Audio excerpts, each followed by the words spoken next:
That's one. Good morning, everybody. Hopefully we're doing well on this beautiful Monday morning. And we are officially live. Like I just said, guys, it's a beautiful Monday morning here in Baltimore. It's 60 degrees, and it's not even 11 a.m. yet. It's not only beautiful outside, it's beautiful for this football team as well, because if you don't already know and you live under a rock, the Ravens a couple days ago made a boom or bust blockbuster trade for like the first time ever, it feels like, for Maxx Crosby. So yeah, this is not instant news anymore, but we got to come on here and talk about it. We have to. Ravens get Maxx Crosby for 2 first-round picks, this year's pick 14 and next year's first-round pick, which we're hoping is like 32nd, because that would mean we win the Super Bowl. And it's just unbelievable. I mean, we literally talked about it on our last live stream, that we don't take big chances. It's like we're too afraid to swing and miss in the batter's box without even taking a shot. You have 0% chance of hitting a home run if you don't even swing your bat, right? But the Ravens do it. They get Maxx Crosby, an absolute stud at edge rusher. We're here to talk about it. Welcome back to another Dom and Gonz live stream. The show will not only talk about everything Ravens, but we're sure as hell talking about Ravens today. I'm Gonz. That's Dom. Your co-hosts are excited for this. Let's get it, guys. I'm so excited for Maxx Crosby coming to Baltimore. Oh, my God. I still can't believe it's still real. It's still real. I mean, we're just getting started, too, because 2 days from now, free agency frenzy begins. So it's a really exciting time in the NFL world and in the Baltimore Ravens world. But anyway, I mean, how shocked are you? I mean, we're going to get into all the, as Dom says, the meat and potatoes in just a little bit. But what is your instant analysis, Dom, of this trade, and how are you doing this fine Monday morning? Good morning, everybody. Great to be here. Great to be talking about something I thought we'd never be talking about while discussing the Ravens. My first initial thought was, wow, was I wrong? Because I literally came onto this live stream a couple of days ago saying the Ravens are not getting Maxx Crosby nor A.J. Brown. So we should get that out of the back of our heads ASAP. And then Friday night happens while I'm at work, and then I get the notification from Schefter that the Ravens traded 2 first-round picks for Maxx Crosby. I could not believe it. I was stunned. Like, I had to literally go back to the tweet multiple times because I had to make sure that it was accurate. Like, I didn't think it would happen. Like, if you would have told me that Eric, no trading picks DaCosta, would trade 2 first-round picks for Maxx Crosby, I would have told you, bro, are you smoking something? Because there's just no way he's going to do that. And then Friday night happens, and lo and behold, he does that. Not 1 first-round pick. He trades 2 first-round picks. The first time in Ravens history they've used a first-round pick to trade for a player. I mean, and boy, did they get somebody. I mean, the move is great. I love the move. It brings a major need. It fills a major hole on this Baltimore team that struggled to get to the quarterback last year. And Max does not really have issues doing that, which is pretty dope to see him in a Ravens uniform. I just can't believe it. I'm still in shock. We're literally 3 days since the trade was announced, and I'm still in awe that he is a Baltimore Raven. You asked me this question a couple days ago when we were live, like how much pressure is on Eric DaCosta? Well, I think he's in the pressure cooker right now because this is a move, like you said, has never, ever been even thought about by a Baltimore Ravens organization or GM or any of that. I mean, this is just completely outside the norm. So what's the reasoning? I feel like Eric DaCosta is literally on the hot seat. I do. This is his last swing to be like, all right, my methods haven't worked. We're drafting edge rushers. They're not panning out. We need to go out and get a top end guy. And they do that. So if this does not work out and they don't win the Super Bowl or whatever, he's out of here. I think there's no question about it. I don't think there's any second chances. I think this is all or nothing. It's like if we can't win the Super Bowl with getting a top 5 edge rusher in the league to help bolster this defense, then we're out of answers. So I think that tells you more. This trade, as awesome as it is, and it's absolutely amazing, it tells you more about what's going on in the front office than anything else, I think, because it's just not normal for us to do this. We've never done this before. I don't think we ever traded a first-round pick, even one first-round pick for anything. So let alone 2. This is desperation by Eric DeCosta, and I love it. I absolutely love it. I don't like when people's jobs are on the line, but I love it when they make the correct moves that they needed to make for years. So I don't know. We're going to see. I'm hoping this pans out, and then Eric DeCosta can stay for whenever, and this could go down as one of the greatest moves in history. We can look back on this day when we're hoisting the Lombardi in February. I'm hoping that's the case. But there's no doubt about Maxx Crosby making this defense better instantly. I mean, this dude, he's a game wrecker. There's nothing else to say. He's a game wrecker. He can get in the backfield and wreck the game single-handedly like a Myles Garrett. We finally get ourselves a Myles Garrett doppelganger. So let's freaking go, man. Let's freaking go. And I've been looking at all the reactions around the AFC North. Like Browns content creators are upset. Jamar Chase was on stream playing Arc Raiders, cursing up a storm. You love to see it. And whoever's the quarterback for the Steelers, you're getting sacked 25 times this year. I don't care who it is. If it's Aaron, we're not going to let him pick us apart because Max is coming for you.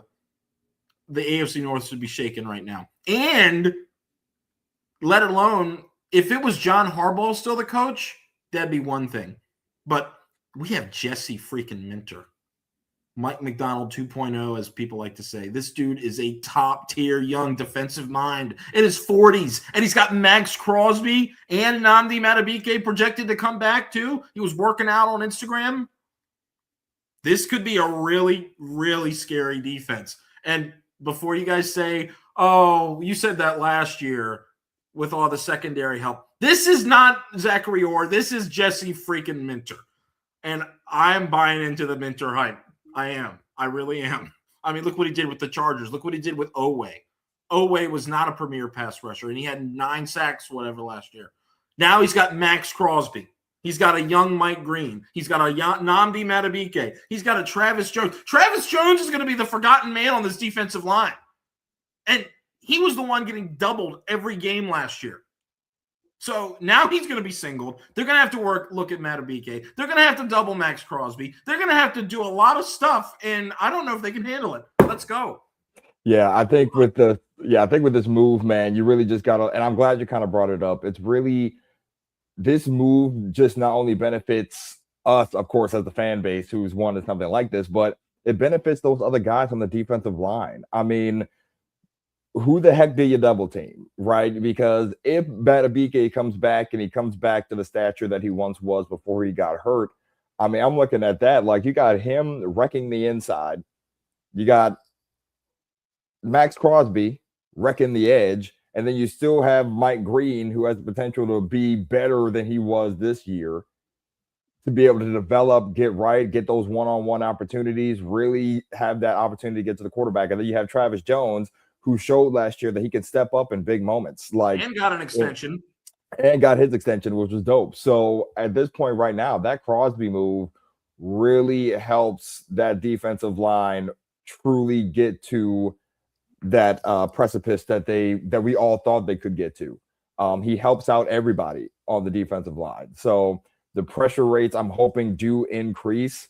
Like you said, going back to Eric DeCosta, I mean, again, this is not a move that the Ravens make. I honestly thought we were going to get a Khalil Mack or a Bradley Chubb or just something that was kind of in that Ravens ballpark. We didn't have to give up assets for, sign to a good deal, right player, right price. You know how DeCosta is with that line. He loves that right player, right price. And I thought we were just going to keep pick 14 and call it a day. But DeCosta said, F them picks. Like, I never thought I would see the day that Eric DaCosta would say F them picks. I love But it. here we are, and he's saying not only F them picks this year, he said F them picks next year. Which again is just, it goes back to what you were saying, like, this is now or never, man. It's now or never. Bisciotti wants to see a ring now. He doesn't want to wait. He doesn't want to give it another couple of years. He said, F that. I don't care about the future. I want to win now. And that's what DaCosta's trying to do. He's trying to win now. He's trying to get assets. Obviously, this team has a lot more holes that need to be filled, but this is a big one. This was a big hole that needed to be filled. We didn't have to give up any players to fill it. Just gave up that draft capital. But again, folks, the Ravens still have about 10, like I think 9 or 10 picks in this draft this year, so they can still build around that. And once the Lamar extension is announced, they can build throughout free agency, get some vets, some guys who can help bolster that defensive and offensive line. But dude, this move it's incredible. This was everything. I literally, like, you and me got on stream, we did videos multiple times, and we kept re-emphasizing the same thing. This team needs somebody who can wreck games. No more just solid players playing their roles. We need at least one game wrecker, someone who can come in here and actually instill some fear into offenses. And that's what Maxx Crosby is. And I'm really, really, really positive about this trade, especially with the new health and conditioning staff that we just acquired this year. I know he's coming off of that injury. He did get surgery. I know he's been rehabbing for most, especially these last couple of weeks, to trying to get better. So with this new health and conditioning staff, I'm also very excited to see Max back at 100%. I think this move was incredible. I think it's, like you said, Gonz, is something that we really, really needed. Outside of that comfort zone that the Ravens seem to have been in for the past 31 years, right? We just stuck in this comfort zone. It's worked 2 times out of 31. You know what I mean? That's a very, very low batting average. So at that point, I would say, F it, go for it. Go try to go get somebody who can do things. And boy, did they do that, and then some. And we're not done. It's not over. It's not over. We got things to make. We got things to do. We got things to sign. We got extra money that's going to be available, and there's more restructures we could do as well. We got to keep busy. I don't think we're going to do another blockbuster move, but there's definitely moves to be made. I think this is the biggest blockbuster. I'm not gonna lie. If this is the biggest blockbuster we get, I am satisfied with it. But they need to get some solid guys. I think they need to get a guard. A veteran guard, and not just rely on the draft. I think Emory Jones could slide in second year, fully healthy. He'll have a fully healthy offseason. So it'll be exciting to see how he does. He'll get probably intensive work in the training camp and preseason. So that'll be something to focus on when we do roll around to August. But yeah, I think we need to go after some vets on the offensive line. We did make a move though. Also, we got our Tyler Huntley back. Snoop has returned to the building for 2 years, and the deal is up to $11 million. So probably, I don't know if it's going to be $11 million, but hopefully it's not, because I think the incentives are playing incentives. So the less we see of Tyler Huntley, the better. That means Lamar's playing fully. Not to disrespect Snoop or anything, but we need Lamar to be out there every game. But we do love us some Snoop. We do. And I actually lied. If we're blowing the team out, we will see Snoop Huntley in the game. So go ahead. I like to see him every game in the fourth quarter. So, yeah, that means we're blowing everybody out. But anyway, yeah, good, solid move for them as well in the backup quarterback department. But this Maxx Crosby trade, this has a chance to be like one of the greatest trades in Baltimore Ravens history if it works out. I mean, if we go out and win the bowl, this is going down in the record books. And Eric DaCosta is going to be deemed a hero for going out of his comfort zone and making a move that we never would make in the past. So I'm really excited about it. I mean, honestly, I'm kind of lost for words for anything else, because we don't do this.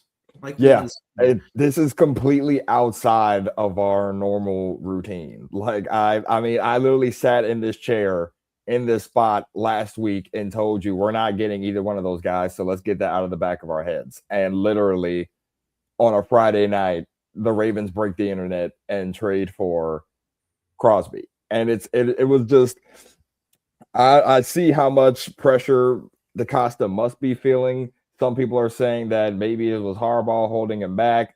I will not confirm that because we just don't know.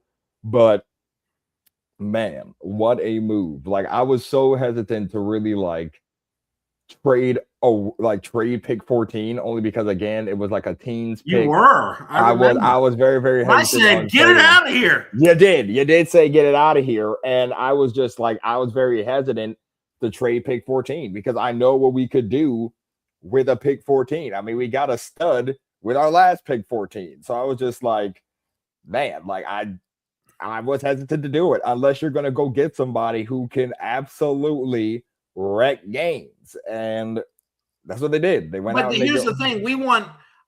I don't want somebody that's going to be a potential investment.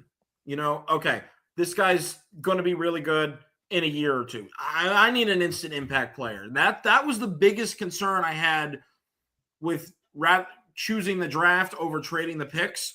And I'm so glad they took the chance on Crosby because this is an instant impact player. I mean, this dude has been dominating the league for the last 7 years.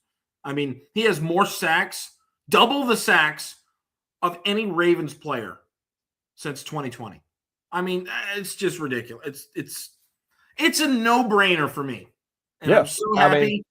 I'm so happy Eric DaCosta agreed with me because, I mean, they've been taking chances on guys like Ojabo.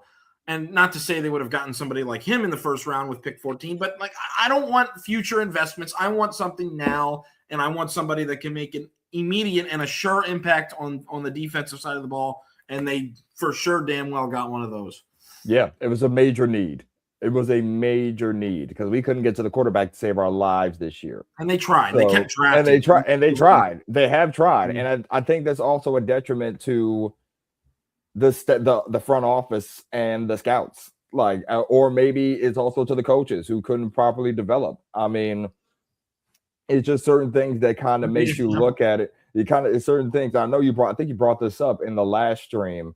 It just goes back to the inability, I mean, to really go get that guy who can get to the quarterback. The Ravens have not been successful at doing that these past couple of years. Excuse me. Because we thought Odafe Owe was going to do it. He showed flashes these past 2 years, finishing seasons with double-digit sacks these past 2 years. He was hoping to duplicate that same success this year with us. It just didn't work out. He goes to LA. He gets those sacks that we thought he could get. So we just haven't been able to go get that guy on the edge who could really be a force on the field. And I guess the Ravens said, F it, if we can't draft it, we'll just go get it. But then again, this also goes back to that point of they're going to have to be able to learn how to draft it, right? Like, just like how we were complaining about receiver not too long ago, we're talking the Ravens like, dude, can they draft a receiver? Is the receiver position just something that they just don't know how to draft? Then they get Zay, who has shown that he can be a really, really good receiver on the field, back-to-back 1,000-yard seasons, back-to-back Pro Bowl seasons, first homegrown Ravens Pro Bowler. So, I mean, he has potential. But then again, it just goes back to that. The Ravens do draft best position available, but are they able to draft for need in a lot of positions? And that's something we're going to have to look at, especially in this year's draft. Now that we do not have a first-round pick, how do they supplement their remaining picks, and what do they use that on, right? So where does the second-round pick go now? Because, again, we have a pretty mid-range – we have a mid-range second-round pick. So where does that go? We'll have to see. But, I mean, with this one, man, it was literally a swing at the batter's box. And we're going to see if it's a home run with Max. I mean, I think he should do well. I obviously, like you said, Gonz, I don't think we're done. There's still more stuff we have to do, especially filling out that offensive line. We're going to have to supplement. We're going to have to give some resources for that, especially allocate some money to that. But I'm definitely cool with this pick. I had to sit with it over the weekend because I also realized we don't, like, pick 14 is gone. But I'm I'm not completely mad cool at with it. it. Yeah, I'm not mad at it. I think this is something that the team needed to do to try to get over the hump. You need guys who are going to show up in January when the going gets tough. And I think Max can do that. He hasn't been in the playoffs since I think 2021, if I'm not mistaken. So it's been a few years since he's even done postseason football. So hopefully this upcoming season can be the season where he returns to that, and hopefully he makes a big impact for a Ravens team that obviously has one goal in mind, which is winning that Lombardi. We're gonna have to just see. Now they got to handle their in-house business. They got to get this Lamar thing extended. If they haven't done it already, maybe they're just waiting to break the news. Hopefully they did. I mean, it would make sense. I already gave our thoughts on Tyler Linderbaum. I don't think he's coming back. I just still don't feel like they're in a great spot. So we'll see what happens with that. But it's looking like we're gonna have to rebuild the interior of the O-line. Unless they can swing some magic and get Linderbaum back. But they've got a few days here. What is the cutoff? I think the cutoff was Tuesday at 4, but it's not. Yeah, the legal tampering period starts at 12 p.m. today. So they're going to be able to talk to anybody and everybody today. And then Wednesday at 4 p.m. is when the new league year officially begins. So a lot of deals are going to go through Wednesday. So that's going to be finalized. That's why it's going to be so important for Lamar to sign for the extension to be announced or for it to happen between today and tomorrow. Or maybe it already did happen and they just don't want to tell the media. And I'm perfectly fine with that too, if they're just waiting to announce it. Because if we do not, now mind you, again, the Ravens can restructure Lamar's contract as to where the $74 million cap hit is not a thing, but they have expressed multiple times that they wish to not do that. And they would rather just extend him so they're not kicking the can down the road when it comes to the money. They'd rather just quite literally just pay him that extension, get that restructure that way. So that opens up that money to potentially maybe sign Linderbaum back and get some other vet guys who can help this team. So I'm hoping that they can announce that today. I was thinking that at least by the latest today they announce it. I'm hoping maybe sometime this afternoon they do.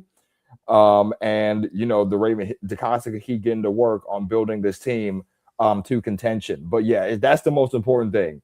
That Lamar extension plus that Linderbaum contract, that would be, I'm not gonna, if that's how free agency starts for us, that's a knockout of the park for us so far as what we can do to help build this team. Because if we get our Pro Bowl center back, our all-pro quarterback re-signs and lessens the cap, we got Maxx Crosby.